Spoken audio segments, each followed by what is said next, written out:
नमस्कार। आज हम बेरूट पोर्ट की दो तस्वीरों पर गौर कर रहे हैं। एक है 31 जुलाई 2020 की, एकदम सामान्य सी, और दूसरी ठीक 4 दिन बाद 4 अगस्त की, एक भयानक तबाही का मंजर। पोर्ट पर एक बहुत बहुत बड़ा गड्ढा नजर आ रहा है। जी, ये कहानी है 4 अगस्त 2020 को बेरूत में हुए उस धमाके की, जिसे दुनिया के सबसे बड़े गैर परमाणु धमाकों में गिना जाता है। बिल्कुल, और आज हम इसी घटना की तह तक जाने की कोशिश करेंगे। समझेंगे कि आखिर उस दिन हुआ क्या था, ये इतना विनाशकारी क्यों था, और इसके पीछे की पूरी कहानी क्या है। तो चलिए शुरू करते हैं। उस दिन 4 अगस्त 2020 से शाम का वक्त था, करीब 5:45 बजे होंगे। पोर्ट के हैंगर नंबर 12 में कुछ वेल्डिंग का काम चल रहा था।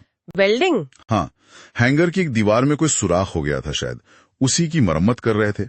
और हुआ ये कि वेल्डिंग से निकली चिंगारियों ने पास रखे किसी सामान में आग पकड़ ली। ओहो, फिर करीब 10 मिनट बाद, यानी लगभग 5:55 पर फायर ब्रिगेड की टीम वहां पहुंची।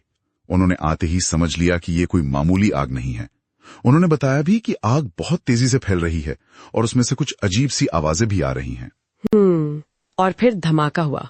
हाँ, पहला धमाका हुआ शाम 6:07 पर। अगर आपने वीडियो देखे हो तो उसमें साफ दिखता है सफेद धुआं और साथ में ढेर सारे पटाखे फूट रहे हैं। पटाखे? हैंगर में पटाखे क्यों थे? हाँ, ये भी एक अजीब बात है। पता चला कि उस हैंगर में करीब 15 टन पटाखे भी रखे हुए थे। खैर, ये जो पहला धमाका था, इसकी तीव्रता का अंदाजा लगभग 1500 किलो TNT के बराबर लगाया गया। 1500 किलो TNT, ये भी कम नहीं है। बिल्कुल नहीं, लेकिन इसके ठीक 30 सेकंड बाद जो हुआ वो कल्पना से परे था। दूसरा धमाका, बहुत बहुत बड़ा धमाका। सिर्फ 30 सेकंड बाद? हाँ, सिर्फ 30 सेकंड। एक भयानक आग का गोला आसमान में उठा और उससे जो शॉकवेव निकली वो आवाज की रफ्तार से भी तेज थी। एक अजीब सा सफेद गुंबद जैसा शहर पर छा गया, जो असल में नमी थी, पानी की भाप जो शॉकवेव के दबाव से बनी थी। और वो लाल नारंगी धुआं? हाँ, वो लाल नारंगी धुआं, वो अमोनियम नाइट्रेट की मौजूदगी का साफ संकेत था। इस दूसरे धमाके का असर कितना भयानक था? मतलब, हमने तस्वीरें देखी हैं, लेकिन उसका पैमाना क्या था? पैमाना? आप सोचिए, धमाके की आवाज 200 किलोमीटर दूर साइप्रस तक सुनाई दी। 200 किलोमीटर? जी, और अमेरिकी जियोलॉजिकल सर्वे ने इसे 3.3 मैग्नीट्यूड का भूकंप दर्ज किया। शेफील्ड यूनिवर्सिटी के एक्सपर्ट्स का तो अनुमान है कि यह धमाका करीब 15 लाख किलो TNT के बराबर था। 15 लाख किलो TNT, यानी पहले वाले से 1000 गुना ज्यादा? हाँ, लगभग 1000 गुना। और अगर तुलना करें तो हिरोशिमा पर जो परमाणु बम गिरा था उसकी ताकत का करीब 10%। बाप रे! धमाके वाली जगह पर तो 135 मीटर चौड़ा गड्ढा बन गया, जो फौरन समंदर के पानी से भर गया। पास खड़े जहाज खिलौनों की तरह बिखर गए। एक तो 390 फीट लंबा क्रूज शिप था, वो हवा में उछलकर पलट गया। अविश्वसनीय। हद तो ये थी कि इसका असर पृथ्वी के आयनोस्फीयर तक महसूस किया गया। कुछ देर के लिए GPS और रेडियो सिग्नल भी गड़बड़ा गए थे। और इंसानी नुकसान, वो सबसे ज्यादा दर्दनाक पहलू है।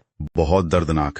सरकारी आंकड़ों के मुताबिक 218 लोगों की मौत हुई, 7000 से ज्यादा लोग घायल हुए, और बेरूत के करीब 12% आबादी एक झटके में बेघर हो गई। 12% आबादी?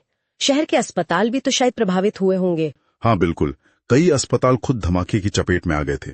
सेंट जॉर्ज हॉस्पिटल तो पोर्ट के बिल्कुल पास था, बुरी तरह तबाह हो गया। लेकिन फिर भी वहां के डॉक्टर्स और नर्स टूटे फूटे फुटपाथ पर ही घायलों का इलाज करते रहे। ये दिखाता है कि हालात कितने खराब थे। और ये इंसानियत की मिसाल भी है। बिल्कुल। बहुत से आम लोगों ने भी आगे बढ़कर मदद की। जिनके घर सलामत थे उन्होंने बेघर हुए लोगों को पनाह दी। लेकिन मुश्किलें बहुत थीं। बिजली नहीं थी, हर तरफ मलबा था, बचाव कार्य बहुत मुश्किल हो रहा था। तो आखिर ऐसा क्या था उस हैंगर नंबर 12 में जिसने इतनी तबाही मचाई? वो 15 टन पटाखे तो थे, और क्या था? पटाखों के अलावा वहां तेल के कुछ कनस्तर थे, केरोसिन था, हाइड्रोक्लोरिक एसिड जैसी चीजें भी थी। और सुरक्षा के नाम पर कुछ भी नहीं। न कोई स्मोक अलार्म, न स्प्रिंकलर सिस्टम, वायरिंग तक खराब थी। लेकिन ये सब मिलकर इतना बड़ा धमाका? नहीं, असली वजह कुछ और थी। असली वजह थी वहां रखा 2750 tonne ammonium nitrate. 2750 tonne ammonium nitrate? ये वही है जो खाद वगैरह में इस्तेमाल होता है? हाँ, खाद में भी होता है और इसे माइनिंग वगैरह में विस्फोटक के तौर पर भी इस्तेमाल करते हैं। और सबसे ज्यादा चौंकाने वाली बात यह है कि ये 2750 टन केमिकल पिछले 7 साल से उस हैंगर में रखा हुआ था। 7 साल से? ऐसे ही, बिना किसी सुरक्षा के? हाँ, बस प्लास्टिक के बोरों में भरकर रख दिया गया था, कोई खास इंतजाम नहीं। लेकिन ये इतना सारा अमोनियम नाइट्रेट वहां पहुंचा कैसे? 7 साल से क्यों पड़ा था? इसकी भी एक कहानी है। बात है 2013 की। एक मालवाहक जहाज था, रोसिस नाम का, रूसी मालिक का था। अच्छा, रोसूस। ये जॉर्जिया से अमोनियम नाइट्रेट लेकर मोजाम्बिक जा रहा था। रास्ते में कुछ तकनीकी खराबी आई तो इसे बेरूत पोर्ट पर रुकना पड़ा। अब जहाज का मालिक पहले से ही कुछ आर्थिक तंगी में था। उसने बेरूत में पोर्ट का बकाया किराया नहीं चुकाया, क्रू की सैलरी रोक दी और फिर एक दिन वो जहाज को वहीं छोड़कर गायब हो गया। जहाज छोड़कर भाग गया? और क्रू का क्या हुआ? बेचारा क्रू, करीब 11 महीने तक वो लोग उसी जहाज पर फंसे रहे। वीजा नहीं था, कहीं जा नहीं सकते थे, एक तरह से बंधक जैसी हालत हो गई थी उनकी। ओह, फिर 2014 में क्या हुआ? 2014 में जब किराया वगैरह नहीं चुकाया गया तो लेबनानी अधिकारियों ने जहाज को और उसके माल को, यानी वो 2750 टन अमोनियम नाइट्रेट जब्त कर लिया और उसे उतारकर हैंगर नंबर 12 में रखवा दिया। और तब से वो वहीं पड़ा रहा, किसी ने कुछ नहीं किया। यहीं से शुरू होती है लापरवाही की इंतहा। पोर्ट के अधिकारियों ने, कस्टम विभाग ने 2014 से लेकर 2019 तक कम से कम 6 बार सरकार को, न्यायपालिका को, अलग अलग एजेंसियों को चिट्ठियां लिखी, ईमेल्स भेजे। 6 बार? क्या लिखा था उन चिट्ठियों में? साफ साफ चेतावनी दी थी कि ये केमिकल बहुत खतरनाक है, ये पोर्ट पर पड़ा है, इससे खतरा है, इसे यहां से हटाया जाए। उन्होंने सुझाव भी दिए कि या तो इसे वापस एक्सपोर्ट कर दो, या लेबनान की ही आर्मी को दे दो, या किसी प्राइवेट एक्सप्लोसिव कंपनी को बेच दो।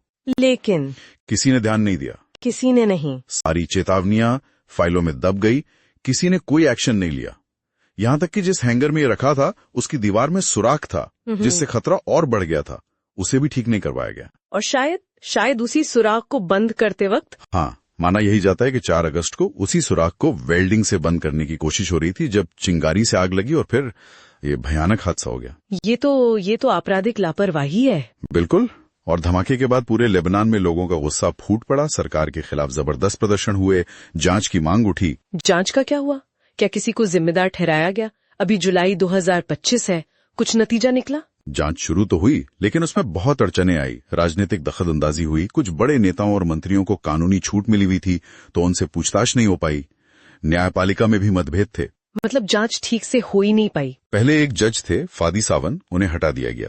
फिर जज तारिक बितार ने जांच संभाली, लेकिन उन पर भी हिजबुल्लाह और अमल मूवमेंट जैसे शक्तिशाली गुटों ने पक्षपात का आरोप लगाया। उनके खिलाफ प्रदर्शन हुए। नतीजा यह हुआ कि कानूनी दांवपेच के चलते दिसंबर 2021 से जनवरी 2023 तक जांच करीब करीब रुकी रही। तो अब क्या स्थिति है? जनवरी 2023 में जज बितार ने फिर से जांच शुरू की है। कुछ नई गिरफ्तारियों की भी खबरें हैं।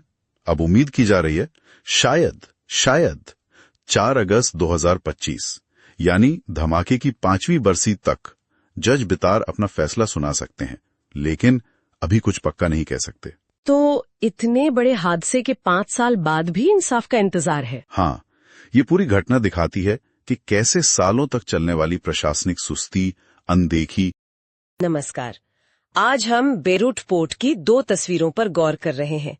एक है 31 जुलाई 2020 की, एकदम सामान्य सी, और दूसरी ठीक 4 दिन बाद 4 अगस्त की, एक भयानक तबाही का मंजर।